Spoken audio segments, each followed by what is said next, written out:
It was a cold October night in a small town in Pennsylvania. The kind of night where the wind howls through the trees and the shadows seem to stretch longer than usual. My friends and I had gathered at my house for a sleepover, and as the clock struck midnight, someone suggested we break out the Ouija board. I wasn't thrilled about the idea. I'd always been skeptical, maybe even a little scared of those things, but I didn't want to be the buzzkill, so I agreed. There were 5 of us.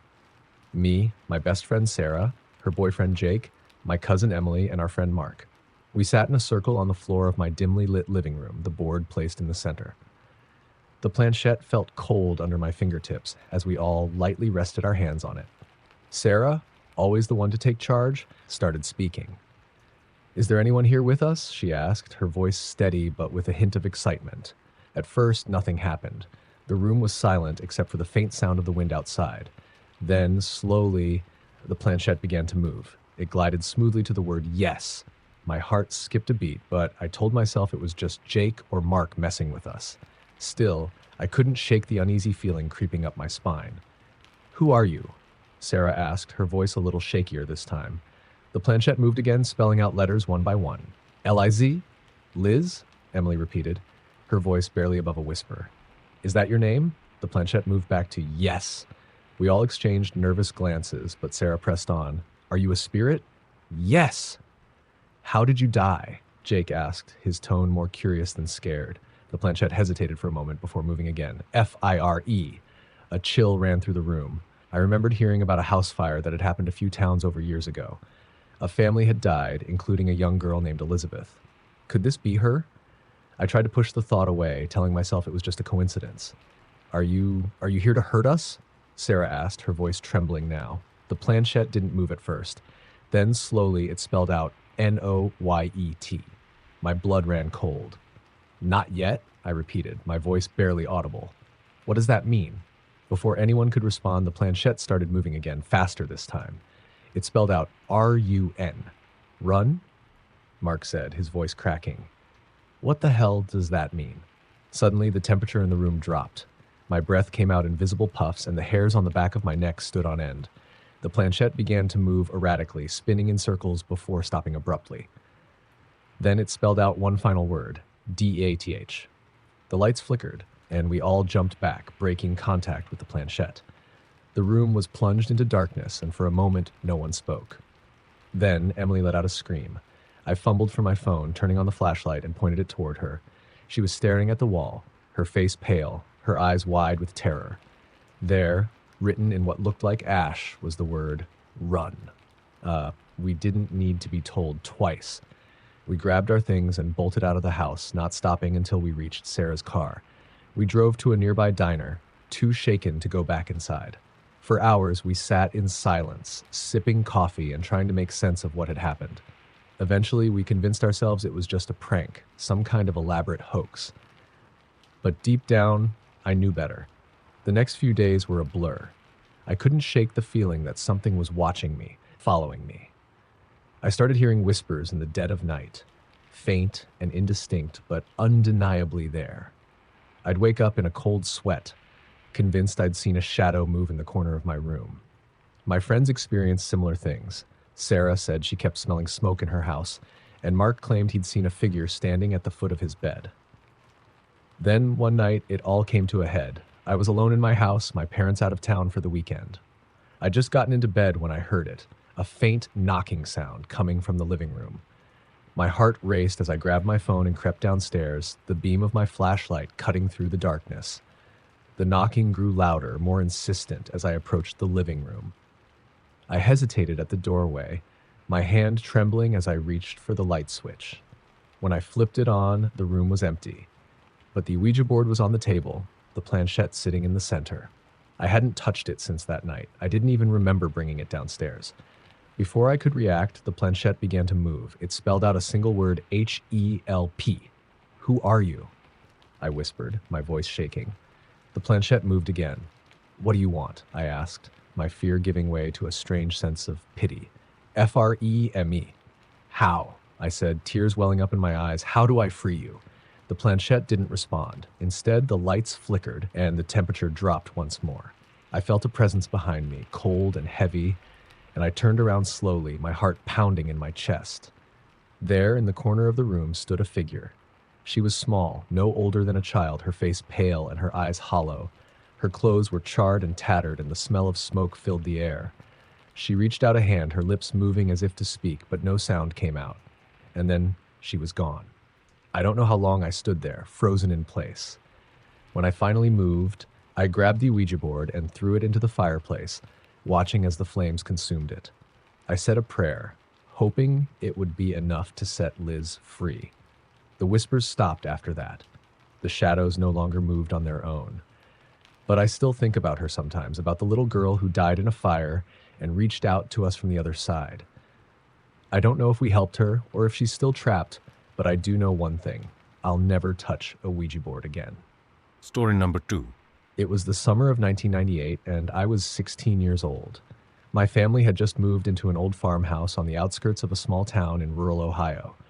The house was massive, with creaky wooden floors, drafty windows, and a history that stretched back over a century. My parents loved the charm of it, but I hated it from the moment we arrived. There was something about the place that felt off, like it was watching us. The first few nights were uneventful, but then the noises started. It began with faint footsteps in the attic, soft and rhythmic, like someone pacing back and forth. I told my parents, but they brushed it off as the house settling or animals scurrying around. I tried to believe them, but deep down I knew it wasn't that simple. One night, I woke up to the sound of my bedroom door creaking open. I froze, my heart pounding in my chest, as I saw a shadowy figure standing in the doorway. It was tall and thin, with long, spindly limbs that seemed to stretch unnaturally. I wanted to scream, but no sound came out. The figure just stood there, motionless for what felt like an eternity. Then it slowly backed away, disappearing into the darkness of the hallway. I didn't sleep the rest of that night. The next morning, I told my parents what I'd seen, but they didn't believe me. They said it was just a nightmare, that I was letting my imagination run wild. I wanted to believe them, but I couldn't shake the feeling that something was terribly wrong. A few days later, my younger brother, Tommy, started acting strange. He was only 8 years old, and he'd always been a happy, energetic kid.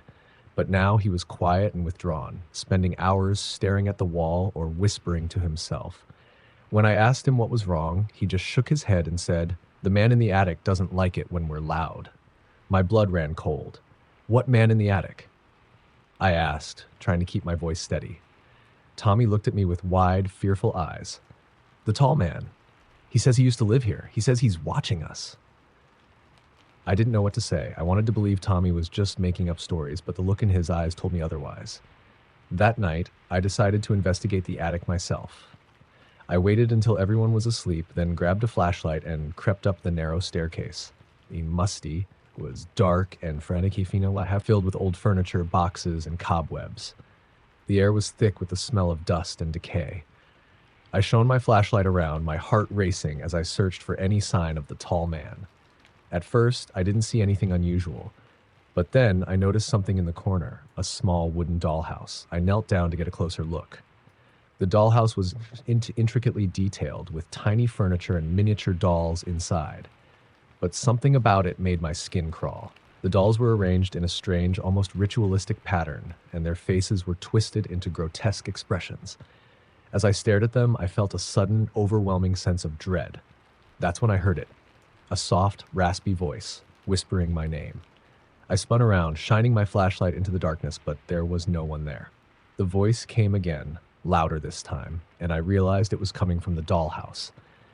I backed away, my hands trembling, as the dolls inside began to move on their own. Their tiny heads turned toward me, their glassy eyes staring into mine. I dropped the flashlight and ran, stumbling down the stairs and slamming the attic door behind me. I didn't stop until I was back in my room, my heart pounding so hard I thought it might burst. I didn't tell anyone what I'd seen. I didn't think they'd believe me. The next few weeks were a nightmare.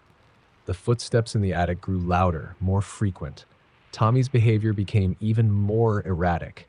He started sleepwalking, muttering in his sleep about the tall man. One night, I woke up to find him standing at the foot of my bed, his eyes blank and his mouth moving silently, as if he were trying to say something.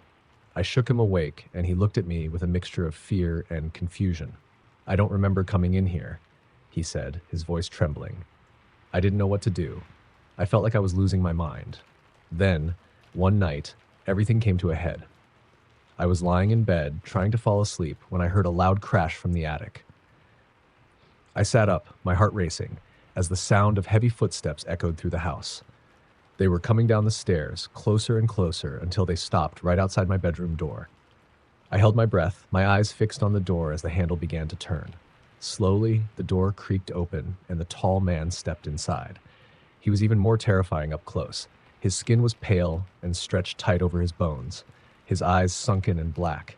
His mouth was twisted into a grotesque smile, revealing rows of jagged yellow teeth.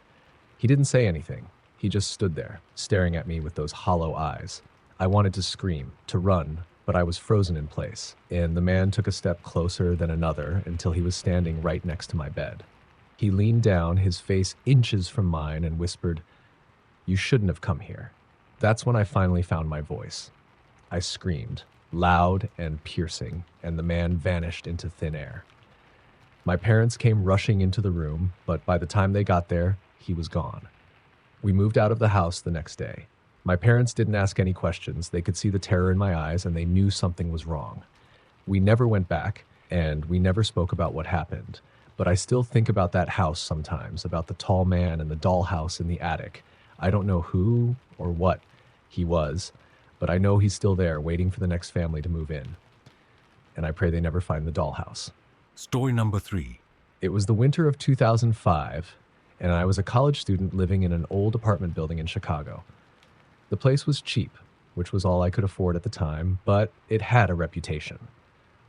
The other tenants whispered about strange noises, cold spots, and doors that would open and close on their own. I didn't believe in ghosts, so I brushed it off as superstition. But that all changed one freezing January night. I was studying for midterms, hunched over my desk with a cup of coffee when I heard it, a faint, rhythmic tapping coming from the wall behind me. At first, I thought it was just the pipes, but the sound was too deliberate, too human. I turned around, staring at the wall, and the tapping stopped. I shook my head, telling myself I was just tired, and went back to my books. But the tapping came back, louder this time. It was followed by a low, guttural whisper that sent chills down my spine. I couldn't make out the words, but the voice was unmistakable. It was coming from inside the wall. I grabbed my phone and called my friend, Alex, who lived down the hall. He didn't believe in ghosts either, but he agreed to come over and check it out. When he arrived, the tapping had stopped, but the air in my apartment felt heavy, oppressive. "You're just stressed," Alex said, trying to reassure me. "It's probably just the building settling or something." But as soon as the words left his mouth, the tapping started again. This time, it was coming from all four walls, echoing through the apartment like a drumbeat. Alex's face went pale, and we both stared at each other, too scared to speak. Then the whispering started. It was louder now, more urgent, and I could finally make out the words, "Get out." We didn't need to be told twice. We grabbed our coats and ran out of the apartment, not stopping until we reached the lobby. The building manager, an elderly man named Mr. Grayson, was sitting at the front desk, reading a newspaper. He looked up as we burst in, his expression one of mild annoyance. "What's going on?" he asked, setting the paper down. "There's something in my apartment," I said, my voice shaking. "In the walls. It's talking to us." Mr. Grayson's face went pale, and he slowly stood up. "Which apartment are you in?" he asked, though I could tell he already knew the answer. 4B, I said. He sighed, running a hand through his thinning hair. "I was hoping this wouldn't happen again," he muttered. "Again?" Alex asked, his voice rising. "What do you mean, again?" Mr. Grayson hesitated, then gestured for us to sit down. "I wasn't going to tell you this," he said, his voice low. "But you deserve to know. About 20 years ago, a man lived in that apartment. His name was Henry, and he was troubled. He kept to himself, never talked to anyone. Then, one day, he just disappeared. No one knew what happened to him, until a few months later, when the tenants in 4B started complaining about strange noises. They said they could hear whispering, tapping, like someone was trapped inside the walls." I felt a cold knot of dread form in my stomach. "What happened?" I asked, though I wasn't sure I wanted to know the answer. "We called the police," Mr. Grayson said. "They tore down the walls, and They found him. Henry. He'd been sealed inside alive. No one knows how he got there or who did it, but ever since then, the apartment's been different. I stared at him, my mind racing. You're saying my apartment is haunted by a man who was buried alive in the walls? Mr. Grayson nodded. I'm sorry, he said. I should have told you before you moved in, but I thought it might have stopped by now. I didn't know what to say. Alex and I exchanged horrified glances, and we both knew we couldn't go back to that apartment. Not that night, not ever. We stayed in Alex's apartment for the rest of the night, but I couldn't sleep. Every time I closed my eyes, I heard the tapping, the whispering. I felt like Henry was still there, watching me, waiting for me to come back. The next morning, I packed up my things and moved out. I didn't care about the lease or the money. I just wanted to get as far away from that place as possible. But even now, years later, I still think about Henry. I wonder if he's still there, trapped in those walls, whispering to anyone who will listen. And sometimes, late at night, I swear I can still hear the tapping. Story number 4. It was the summer of 2012, and I was working as a camp counselor at a remote summer camp in the mountains of West Virginia. The camp was nestled deep in the woods, miles from the nearest town, and surrounded by dense, ancient trees that seemed to stretch endlessly into the sky. The kids loved it. They spent their days hiking, swimming, and telling ghost stories around the campfire. But there was one story they didn't tell. One that the older counselors whispered about when the kids weren't around. They called it the legend of the red-eyed man. I didn't believe it at first. It sounded like just another campfire tale, something made up to scare the new counselors.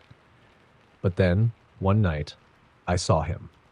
It was my turn to do the late-night rounds, checking the cabins to make sure all the kids were asleep. The moon was full, casting an eerie silver light over the camp, and the woods were alive with the sounds of crickets and rustling leaves.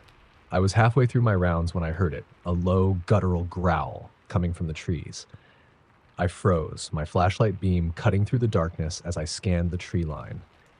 At first, I didn't see anything. Then I noticed a pair of glowing red eyes staring at me from the shadows. They were too high up to belong to an animal, and they didn't blink or move. They just watched me. My heart pounded in my chest as I took a step back, my mind racing.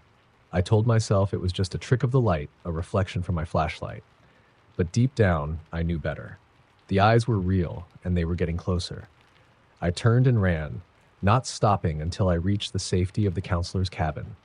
I burst inside, slamming the door behind me, and leaned against it, trying to catch my breath.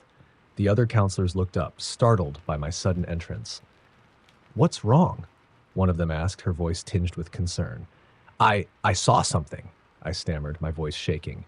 "In the woods, red eyes. They were watching me." The room fell silent, and the other counselors exchanged uneasy glances. Finally, one of them, a guy named Greg who'd been working at the camp for years, spoke up. "You saw him," he said, his voice low and serious. "The red-eyed man." "What are you talking about?" I asked, my fear giving way to frustration. "What is that?" Greg sighed, running a hand through his hair. "It's an old legend," he said. "They say he's a spirit, or maybe something worse, that haunts these woods. He preys on people who wander too far from camp. If you see him, it's already too late." I wanted to laugh to tell him he was crazy, but the look in his eyes told me he believed every word. And after what I'd just seen, I wasn't so sure he was wrong. The next few days were tense. I tried to shake off the encounter, telling myself it was just my imagination, but I couldn't stop thinking about those red eyes. The other counselors were on edge too, and the kids picked up on the tension, though they didn't know why. Then one night, it happened again. I was sitting by the campfire with a group of kids, roasting marshmallows and telling stories, when I felt it, a cold, prickling sensation on the back of my neck, like someone was watching me. I turned around, my heart sinking as I saw the red eyes glowing in the trees, closer this time. The kids noticed too, and one of them let out a scream. The others followed suit, their terrified cries echoing through the night. I tried to calm them down, but I was just as scared as they were. The eyes were getting closer, and I could hear the sound of heavy footsteps crunching through the underbrush. "Get inside," I shouted, herding the kids toward the cabins. "Now!" We ran, not stopping until we were all safely inside. I locked the door behind us, my hands trembling, and peered out the window. The red eyes were still there, hovering just outside the tree line. watching us. The next morning, we found the camp in disarray. The picnic tables were overturned, the fire pit was scattered, and deep, claw-like gouges were carved into the trees. The kids were too scared to leave the cabins, and the counselors were at a loss for what to do. Greg suggested we call the local authorities, but I knew they wouldn't believe us. Instead, we decided to take matters into our own hands. That night, we armed ourselves with flashlights, walkie-talkies, and whatever makeshift weapons we could find, and set up a perimeter around the camp. We waited for hours, the tension thick in the air. Then, just after midnight, we saw him. The red-eyed man stepped out of the trees, his form tall and gaunt, his skin pale and stretched tight over his bones. His eyes glowed like embers, and his mouth was twisted into a grotesque grin. He moved slowly, deliberately, his gaze fixed on the cabins. "Stay back," Greg shouted, brandishing a baseball bat. But the red-eyed man didn't stop. He just kept coming, his grin widening as he reached out a clawed hand. We fought him off as best we could, but it was like trying to fight a shadow. He was there one moment, gone the next, reappearing behind us or in the trees.